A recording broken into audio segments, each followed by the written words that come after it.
अमूमी तौर के ऊपर अब किसी भी आम कंपनी ने एसईओ एक्सपर्ट हायर करना है ना, उसको इससे अलावा कुछ नहीं पता होता कि उसको कंपनी में एसईओ एक्सपर्ट चाहिए। अल्लाह के करम से उसे बिल्कुल एसईओ का कुछ मालूम नहीं होता। तो वो क्या चाहता है कि कोई आसान हल, कोई थर्ड पार्टी, कोई स्कूल, कोई कॉलेज, कोई यूनिवर्सिटी, कोई पेपर जो है ना ये बंदा अगला ले आए, यानी आपकी हेडेक को कोई थर्ड पार्टी आपको वेरीफाई कर दे, हाँ भी इसके पास डिग्री है फैशन की, एसईओ की, एमबीए की, बिजनेस की, तो इसको रख लो, ठीक है। क्योंकि वो खुद काबिल नहीं होता कि आपको क्या कर सके, आपको वेरीफाई कर सके आपकी स्किल सेट को, आपकी नॉलेज को। अब इसको तो बिल्कुल जेहन से निकाल ही दें, टोटल कचरा है, पीस ऑफ पेपर है। मिसाल के तौर पर आपने अमेरिका में आपने अमेज़न, ईबे या किसी नोकिया, किसी बड़ी कंपनी के लिए काम किया हो और उसके किसी एग्जीक्यूटिव ने आपके लिए चंद लाइनें लिख दी हो, वो ज्यादा अहम है या पंजाब यूनिवर्सिटी की डिग्री? बहुत ज्यादा है। तो खत्म होगी बात। तो वो हम क्यों नहीं अर्न करते?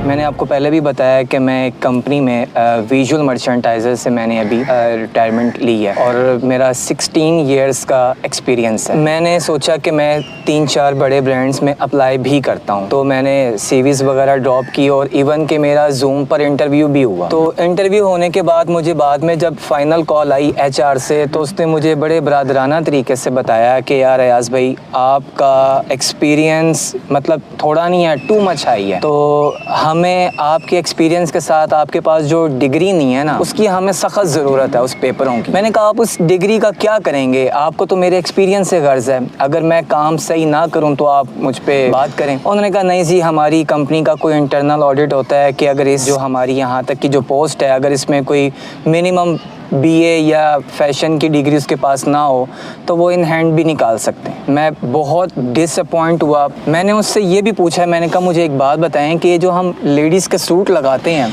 इसमें पहली क्लास से लेके एंड वाली क्लास तक बताएं कहीं पे कोई सूट लगाना हमें सिखाया? आप मेरा एक्सपीरियंस ये देखें कि मैं 10 पन्नों का काम अकेला कर लेता हूँ, आपको फिर इस पेपर की क्या ज़रूरत है? अच्छा, मेरी बाकी अगर कोई इस मेरी राय के अंदर मेरी कोई राय हतमी नहीं है। आप लोगों में से कोई इसमें अपनी राय देना चाहे तो प्लीज़ ज़रूर पार्टी, ये जनरल डिस्कशन होनी चाहिए, लेक्चर नहीं होना चाहिए।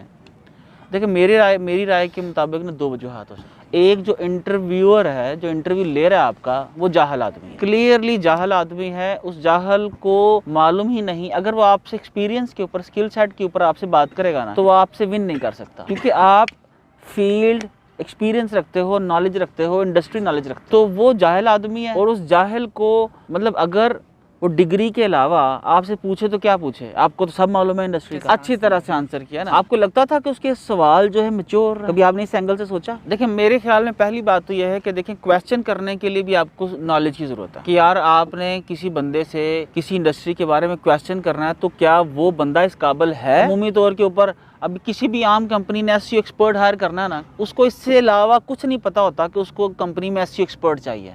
अल्लाह के करम से उसे बिल्कुल एसईओ का कुछ मालूम नहीं होता। तो वो क्या चाहता है कि कोई आसान हल, कोई थर्ड पार्टी, कोई स्कूल, कोई कॉलेज, कोई यूनिवर्सिटी, कोई पेपर जो है ना ये बंदा अगला ले आए, यानी आपकी हेडेक को कोई थर्ड पार्टी आपको वेरीफाई कर दे, हाँ भी इसके पास डिग्री है फैशन की, एसईओ की, एमबीए की, बिजनेस की, तो इसको रख लो, ठीक है। क्योंकि वो खुद काबिल नहीं होता कि आपको क्या कर सके, आपको वेरीफाई कर सके आपकी स्किल सेट को, आपकी नॉलेज को। पहली रीज़न ये हो सकती है मेरे ख्याल के मुताबिक। दूसरी रीज़न ये हो सकती है कि हम सब लोग ज़्यादातर ना, हम लोग इल्ला माशाल्लाह ऑनेस्ट नहीं है। किसी घर रिश्ता देखना चाहे ना, किसी बेटी का, बहन का, तो मिसाल के तौर पर हमें पता लगे कि ना बच्ची मोटी है थोड़ी सी, ठीक है, या पसंद नहीं आई, तो हम पता क्या कहेंगे, हम कुछ ऐसा इशू डालेंगे जो कुछ अच्छा भी है या नहीं भी। हम बोलेंगे नहीं जी, वो हमें पता चला है कि हम लोग इस जात में नहीं करते, हालांकि आपको बच्ची पसंद नहीं आई।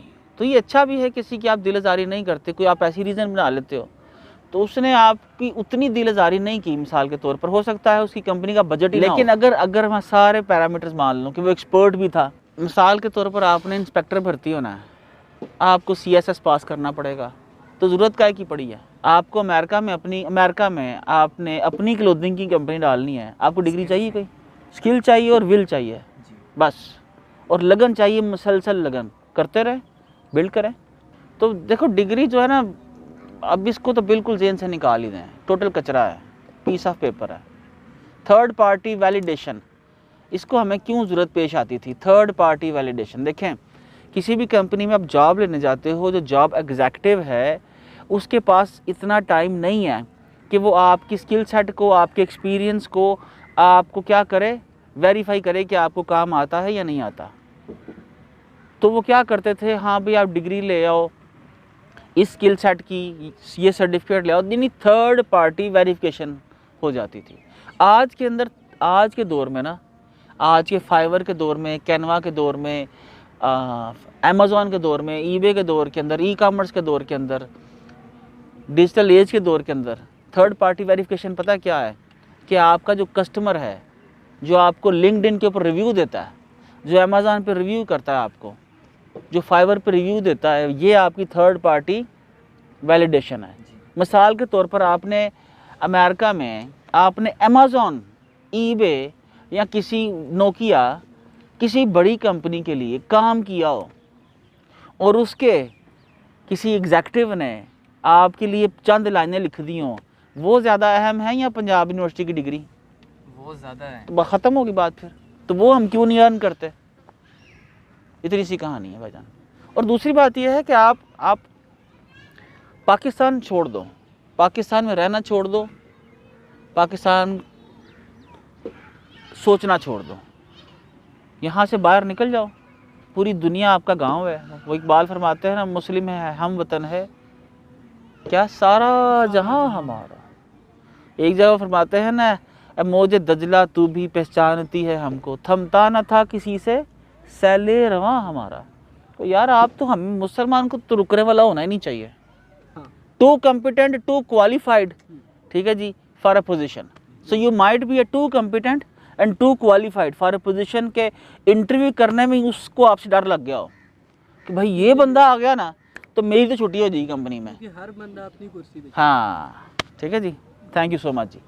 हाँ भाई जान, तो बस रेडी हो जाओ। If you are too competent, you are too intelligent, you really want to grow in the life, आगे बढ़ना चाहते हो तो भाई छोड़ ना, अमेरिका से शुरू कर, पूरा अमेरिका, पाकिस्तान में रहो, अमेरिका में बिज़नेस करो, इसके अलावा उसके बाद अमेरिका में एक दफ़ा सेटल्ड करके बिज़नेस, फिर राइट लेफ्ट मिडल ईस्ट में आओ, यूरोप में आओ, फार ईस्ट में जाओ, सब जगह पे जाओ।